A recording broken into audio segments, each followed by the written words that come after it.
Como é que surgiu a igreja evangélica, Daniel? Então, a Igreja Católica, ela enfrentou várias críticas e resistências por isso, de ter se distanciado da simplicidade do evangelho. Ficou um negócio muito pomposo, muito poderoso. Ela se consolida com o imperador Carlos Magno, né? O Carlos Magno, ele cria um novo Império Romano chamado Sacro Império Romano Germânico, em que você tem uma aliança entre Roma e os príncipes alemães, né? Por isso que é romano e germânico.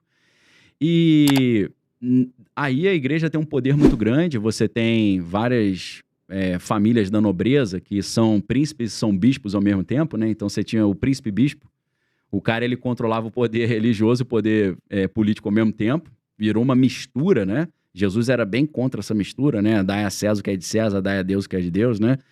O meu reino não é desse mundo, então ele não gostava de se misturar com a política. E envolve a religião política, né? O império vira uma administração cristã, germânica e tal. E aí começa a surgir vários grupos falando, acho que a gente se desviou, né? Tem os cátaros, tem o Naziano, Cipriano, são vários caras que começam a tentar trazer de volta para o evangelho. Aí você tem um cara na Inglaterra chamado John Wycliffe, que ele traduziu a Bíblia, ele falou, vamos voltar para a simplicidade. Prenderam o cara, botaram em prisão perpétua. Depois, hoje na República Tcheca, né, era na Boêmia, antiga Boêmia, um cara chamado John Hus, ele também tentou, vamos voltar. Mataram o cara queimado, botaram fogo, o cara queimaram vivo.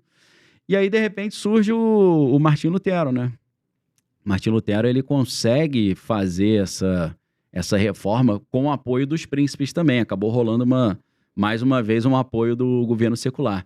O Martim Lutero, ele era um monge agostiniano, ele era filho de um advogado famoso e o pai queria que ele fosse advogado, mas ele falou, não, eu quero ser padre porque eu quero servir a Deus. Só que ele foi estudar teologia, né? A gente está falando de um cara hoje na Alemanha, né? Antigamente era lá em Wittenberg, né? Na cidade alemã que existe até hoje. Então ele vai estudar teologia e ele só vê um Deus que pune, né? Que joga no inferno, que mata, que destrói. Aí ele falou, cara, eu não consigo amar esse Deus é um carrasco. E aí ele falava isso pros bispos lá, os líderes, e os caras falavam, vai estudar mais. Isso foi um erro, né? Porque vai estudar mais. Aí quanto mais ele estudava, ele falava, não consigo amar esse Deus. Cara, estuda as escrituras. E ele começou a estudar as escrituras, e ele falou, não, deve estar errado essa tradução no latim, eu quero estudar no original hebraico. Aí ele conheceu um cara chamado Philip Melanchthon, esse cara ensinou hebraico para ele. Ele começou a ler a Bíblia no texto original hebraico. E ele falou, cara, isso que eu tô lendo na Bíblia não tem nada a ver com o que a gente tá fazendo. Entendeu? Aí um dos superiores falou, vai fazer uma peregrinação para Roma. Ele estava na Alemanha, né? Na época não tinha Alemanha. Ele, vai para Roma que você vai ver o Papa, isso aí vai dar uma motivação maior para tua fé. Aí ele chega lá em Roma, os caras estão vendendo o prego da cruz de Jesus. Se você comprar esse prego, você deixa de ir pro purgatório não sei quantos anos. Aí ele voltou pior, ele falou, os caras estão vendendo pedaço da cruz, prego... Que isso? Isso chama simonia, né? Porque Simão, o mago, foi um cara na Bíblia que quis comprar e vender as coisas sagradas, né? Então ele chama de simonia. Aí o cara ficou irado, mas ele ficou ali na dele, né? Até que trocou o Papa, né? Era o Papa Júlio II e entrou o Papa Leão X. O Papa Leão X era da família nobre italiana chamada família Medici, né? E ele falou, eu quero embelezar Roma. Aí os caras falam, ok, vamos embelezar Roma. Mas aí os administradores do Vaticano falaram, mas a gente vai tirar dinheiro de onde para fazer isso tudo que você quer fazer? Fazer a Praça de São Pedro, essas coisas maravilhosas. Como é que a gente vai pagar Michelangelo para fazer a Capela Sistina? Aí falou, não tem problema, a gente institui um ano de jubileu. O cara, mas ano de jubileu é 50 anos, né? Não dá para instituir, tem que esperar até chegar o próximo 50. Ele falou, não, é ano de jubileu especial. Está instituído o ano de jubileu. Aí o que aconteceu? Lá na Alemanha, eles mandaram um cara chamado Johann Tetzel, e ele que ia cobrar vender as indulgências, né? Como é que era a indulgência? Ele chegava numa cidade, reunia todo mundo na praça, a gente está falando em 1517, e ele falava assim, olha, ele lia abria um papiro, assim, um documento, né? E falava, eu aqui, Johann Tetzel, como representante do Papa, instituo o ano de jubileu. Qualquer um que jogar a sua moeda nesse baú, quando a moeda tocar no fundo do baú, a alma da sua tia, da sua vovozinha que está no purgatório vai subir e vai direto pro céu. Você fala, caramba, achei que eram os crentes que vendiam terreno no céu. Eu achei que era a gente evangélico que vendia. Então a gente já aprendeu a vender terreno no céu com eles, pô. Uhum. Aí ele falava exatamente isso, com o tilintar do barulhinho da moeda no fundo do baú, a alma da sua vovozinha sobe aos céus. E aí todo mundo começou, poxa. E ele fala, quem não salvaria a sua querida vovozinha com poucos ducados, né, que era a moeda Sim. dela. Aí todo mundo jogava a moedinha lá. O Martinho Lutero pegou esse cara pela gola e falou, sai daqui que isso é mentira. Se você passar da ponte pra cá, eu te arrebento. Aí o cara ficou com medo, saiu. Só que aí o povo atravessava a ponte e ia lá continuar pagando Sim. a indulgência. Acreditando, né? E tinha a indulgência plenária, que o cara comprava, pagava mais caro, ele era perdoado de todos os pecados passados e todos os pecados futuros.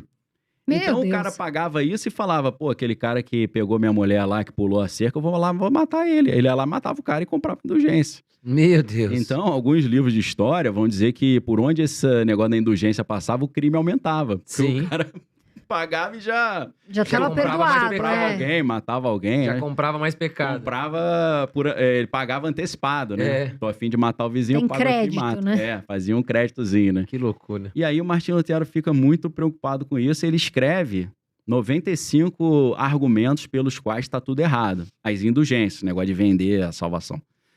Aí ele escreveu isso em latim para o povão. O povão, a maioria era analfabeto, né? Então ninguém lia. Mas o Gutenberg já tinha inventado a prensa, né? A prensa de Gutenberg facilitou fazer livros e panfletos. Então ele pregou isso na porta da igreja de Wittenberg, lá na Alemanha, só que para abrir um debate teológico. Só que aí o pessoal traduziu isso para alemão e começou quem sabia ler e chegava na praça, caramba, olha só o que o monge Martinho Lutero escreveu. Se o Papa é tão bonzinho, por que ele não libera acesso aos céus de graça? Tem que ficar cobrando. Os caras, mas é verdade. Aí começou um caos, começou um movimento.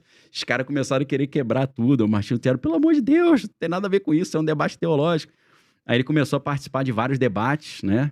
E aí ele chegava nos debates, vinha aqui argumentar, ele arrebentava com os caras nos debates. E aí tinha um grande teólogo da época chamado John Hack, e ele esculhambou o cara, um debate, ele venceu, né, o cara.